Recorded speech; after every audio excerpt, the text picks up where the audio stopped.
Good morning everyone. हम आज chapter 8 हमारा हिस्ट्री का सेक्शन है वो हम डिस्कस करने वाले हैं, विलेजेस, टाउन्स एंड ट्रेडर्स। तो विलेजेस उस टाइम पे पिछले क्लास में बताया था कि किंगडम से एम्पायर, एम्पायर में अशोकन एम्पायर का स्पेसिफिकली में हमने डिस्कस किया था कि कैसे वो रूल कर रहा था। टेरिटरी बहुत बड़ी थी, कैपिटल ज्यादा थे, जो मिनिस्टर्स, जो हमें जो काम करने का तरीका है वो भी बड़ा सा था। एम्पायर बड़ा था, लैंग्वेजेस अलग अलग थी, रिलीजन अलग अलग थे। तो हम उस टाइम पे विलेजेस भी डेवलप हुए और टाउन्स भी डेवलप हुए, जो स्पेसिफिक सिटीज। तो अ, तो डेवलपमेंट में क्या क्या डेवलप हुआ, उसमें कैसे काम हो रहा था, तो उसको उसको अलग अलग मेथड क्या क्या थी, तो उसके नाम है जो हमें याद रखने हैं और हमें समझने हैं क्या है। तो जो नॉर्थ इंडिया में और साउथ इंडिया में उसी टाइम पे चोलास थे। क्या थे? चोला। संगम एज की बात कर रहा हूं मैं, आपको नहीं पता होगा सब। संगम एज वो मौर्य डायनेस्टी थी नॉर्थ इंडिया में, मौर्य, चंद्रगुप्त मौर्य, अशोका। उसी टाइम पे साउथ में चोलास थे। क्लियर हुआ? तो चोला में अलग मेथड थी, कॉन्सेप्ट सेम ही था, ये क्या क्या काम कर रहे, नाम अलग था सिर्फ। नॉर्थ इंडिया में अलग था। तो जिसका एरिया सबसे ज्यादा एरिया है, जो लार्ज लैंड ओनर है वो, तो नॉर्थ में उसको ग्राम भोजका कहेंगे। जो प्लफमैन है, जो खुदाई का काम करते हैं, जो फार्मर्स है, वो सब उसको उसको कहेंगे गृहपति। नॉर्थ इंडिया की बात कर रहा हूं मैं। और जो लेबरर्स है, स्लेव्स है, उसे दासा एंड कर्मकार। अब यही और वर्ड अलग अलग है किसमें? तमिल लैंग्वेज में। तमिल लैंग्वेज में संगम लिटरेचर में लिखा है, अभी भी है वो, 2000 साल पुराना। उसे लार्ज लैंड ओनर से जमीन का एरिया ज्यादा है, वो वेललार है। प्लॉफमैन फार्मर है, वो उजाहवर कहेंगे उसे। और जो लेबरर्स है उसे कोदायर कहेंगे। तो जो लार्ज लैंड ओनर है, तो वो क्या करेगा? उसके पास लैंड ज्यादा है, एग्रीकल्चर प्रोड्यूस ज्यादा है, तो वो ज्यादा ट्रेड करेगा, पैसे वाला होगा वो। क्लियर हुआ?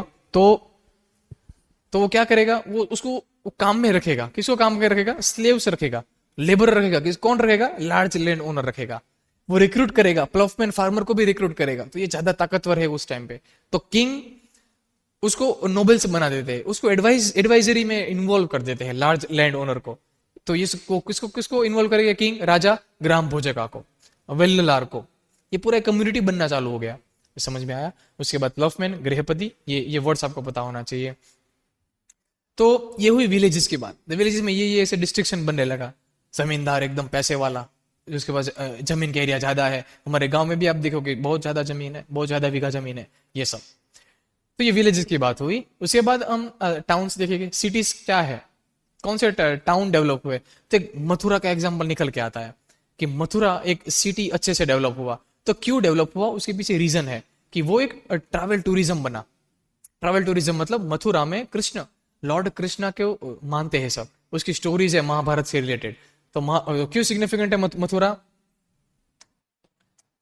Y Mathura is significant? Why Mathura? Cities की बात हो रही है, विलेजेस डिस्कस किया हमने। सिटी इज सिग्निफिकेंट, क्यों है ये सिग्निफिकेंट? तो फर्स्ट पॉइंट है कि वो ट्रैवलिंग के लिए, ट्रैवल ट्रैवलिंग के लिए वो लोकेशन, ट्रैवलिंग लोकेशन है इंडिया में। आपको बताता हूं मैं मैप में,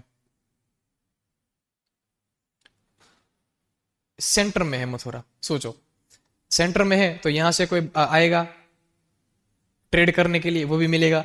नॉर्थ से साउथ जाएगा तब भी ये बीच में आएगा। क्लियर हुआ? तो एक ट्रेडिंग पर्पस के लिए ये इंपॉर्टेंट है। ट्रेडिंग के लिए ट्रैवलिंग लोकेशन तो है, तो रिलीजियस रीजन के लिए पिलग्रिमेज।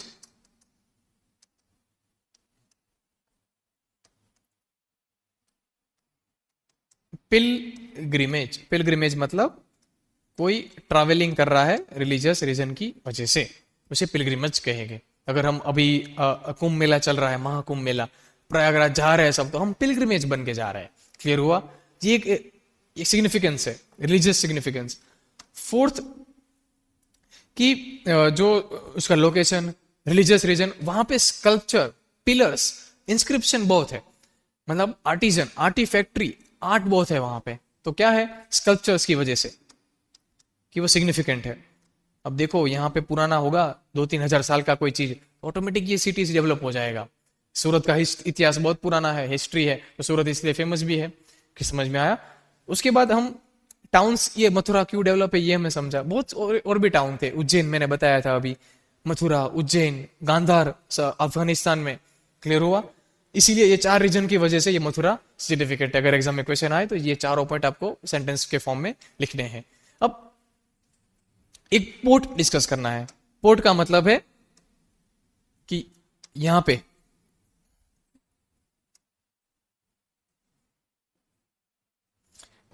ये इंडिया का मैप है, एक सेकंड सॉरी, देखो ये इंडिया का मैप है, तो यहां पे अभी चेन्नई का पोर्ट है,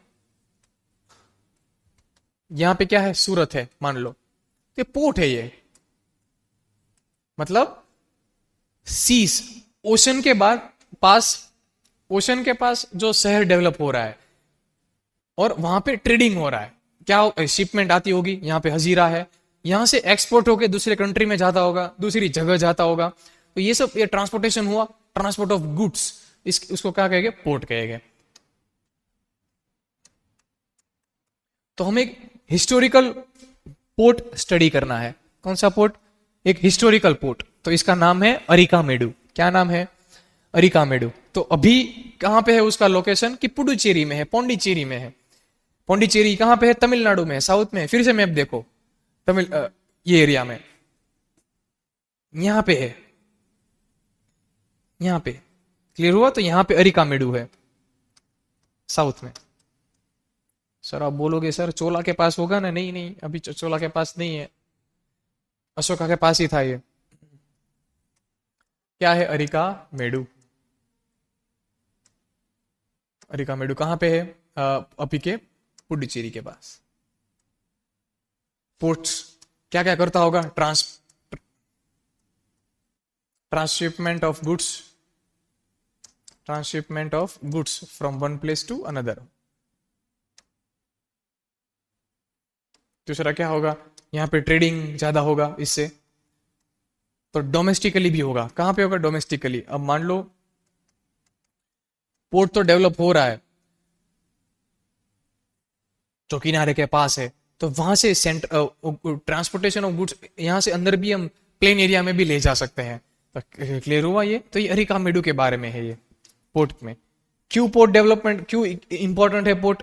ट्रेडिंग के लिए। अगर कोई किंग को पावर दिखाना है कोई भी, तो वो क्या करेगा? इसी पोर्ट डेवलपमेंट, रिवर में शिप का ट्रांसफर ऑफ गुड्स करेगा, ट्रांसपोर्टेशन इजी करेगा वो, क्योंकि उसको एक जगह से दूसरी जगह जाने में आसानी रहेगी, तो वो वॉर भी लड़ पाएगा आसानी से। इसीलिए पोर्ट सिटीज का डेवलपमेंट होता है। क्लियर हुआ ये? अब ये चैप्टर पूरा आप रिवाइज करो, उसके वर्कशीट के प्रॉब्लम से वो सॉल्व करो। Thank you.